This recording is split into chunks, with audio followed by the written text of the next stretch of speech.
السلام علیکم۔ آج میں آپ کو آدم علیہ السلام کا واقعہ سناؤں گی۔ بہت پہلے کی بات ہے، جب دنیا خالی تھی، نہ انسان تھے، نہ گھر، نہ درخت تھے، نہ جانور۔ تب اللہ نے فرشتوں سے کہا، وَإِذْ قَالَ رَبُّكَ لِلْمَلَائِكَةِ إِنِّي جَاعِلٌ فِي الْأَرْضِ خَلِيفَةً، اور جب اللہ تعالیٰ نے فرشتوں سے کہا، میں زمین پر نائب بنانے والا ہوں، فرشتے حیرت میں پڑ گئے اور بولے، أَتَجْعَلُ فِيهَا مَن يُفْسِدُ فِيهَا وَيَسْفِكُ الدِّمَاءَ، کیا آپ زمین پر ایسے کو بنائیں گے جو فساد کرے گا اور خون بہائے گا؟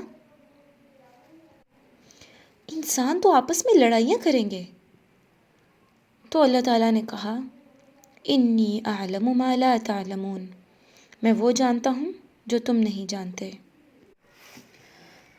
پھر اللہ تعالیٰ نے فرشتوں سے کہا، فَإِذَا سَوَّيْتُهُ وَنَفَخْتُ فِيهِ مِن رُّوحِي فَقَعُوا لَهُ سَاجِدِينَ، جب میں اسے مکمل بنا دوں اور اس میں اپنی روح پھونک دوں تو تم سب اس کے سامنے سجدے میں گر جانا۔ جیسے اللہ تعالیٰ نے ہمیں نماز پڑھنے کا حکم دیا ہے، اسی طرح اللہ تعالیٰ نے فرشتوں کو آدم علیہ السلام کے آگے سجدہ کرنے کا حکم دیا۔ پھر اللہ تعالیٰ نے زمین سے مٹی لی اور آدم کو بنایا۔ جب آدم بن گئے تو اللہ نے ان میں اپنی روح پھونک دی اور وہ زندہ ہو گئے۔ سب فرشتے اللہ کا حکم مانتے ہوئے سجدے میں گر گئے، لیکن ابلیس نے انکار کر دیا۔ ابلیس یعنی شیطان، اس نے کہا، میں بڑا ہوں، میں آگ سے بنا ہوں، میں آدم کے آگے سجدہ بالکل نہیں کروں گا۔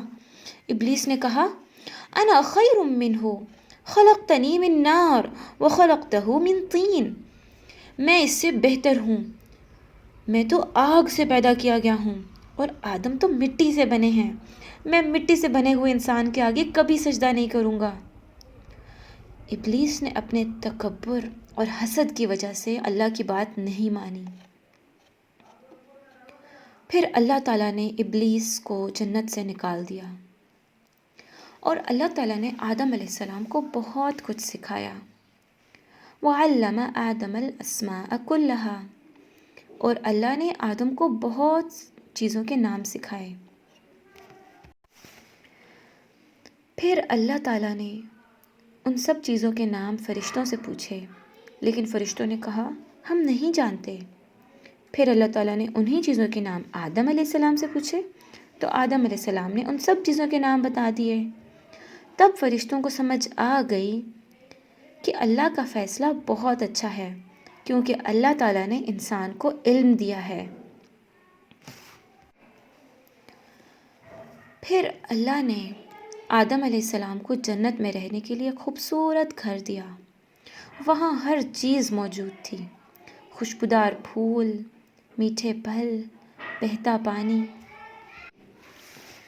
آدم علیہ السلام جنت میں بہت خوش تھے، لیکن وہ اکیلے تھے، تو اللہ نے ان کے لیے ایک ساتھی پیدا کیا، ان کا نام ہوا رکھا گیا۔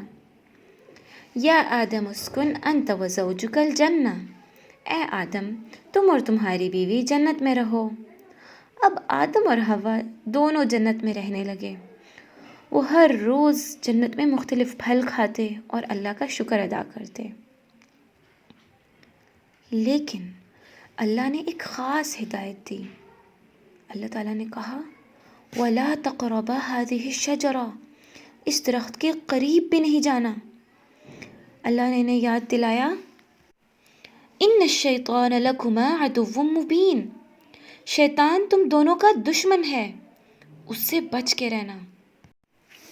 ابلیس خود تو جنت سے نکالا جا چکا تھا، وہ اب آدم اور ہوا سے بدلہ لینا چاہتا تھا، تو اس نے ایک ترکیب سوچی اور آدم اور ہوا سے کہنے لگا، هل أدلكما على شجرة الخلد وملك لا يبلى، کیا میں تمہیں ایک ایسے درخت کے بارے میں بتاؤں جس کو کھا کر تم ہمیشہ زندہ رہو گے اور ایسی بادشاہی ملے گی جو ہمیشہ رہے گی۔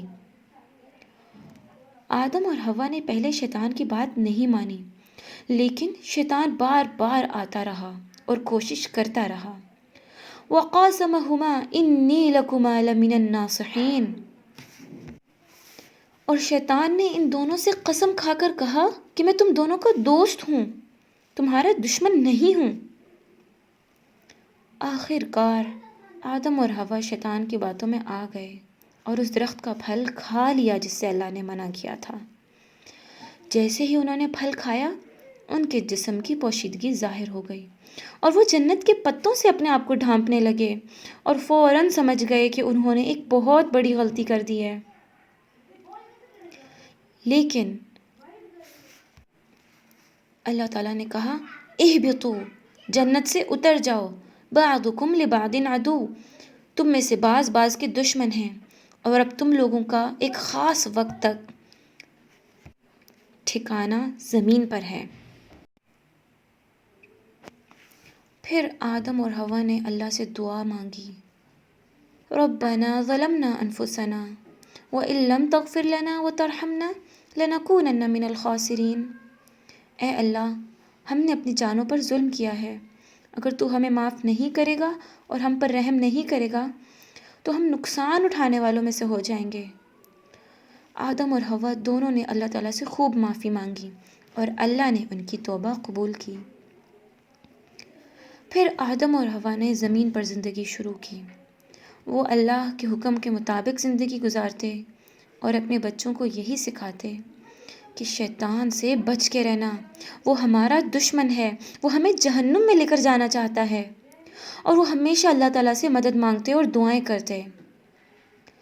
اگر ہم سے بھی کوئی غلطی ہو جائے تو ہمیں آدم اور حوا کی طرح فوراً اپنی غلطی کی معافی مانگنی چاہیے، اور اگر ہمیں کبھی شیطان غلط کام کرنے کے وسوسے دے رہا ہو، جیسے اپنے بھائی کو مارو، اپنی بہن سے کھلونا کھینچ لو، تو اس وقت شیطان کی بات بالکل نہیں ماننی اور اپنے ہاتھوں کو کنٹرول میں رکھنا ہے اور فوراً کہنا ہے اعوذ باللہ من الشیطان الرجیم، تاکہ اللہ تعالیٰ ہمیں شیطان سے بچا لے۔ کہانی ختم ہوئی۔ اللہ حافظ۔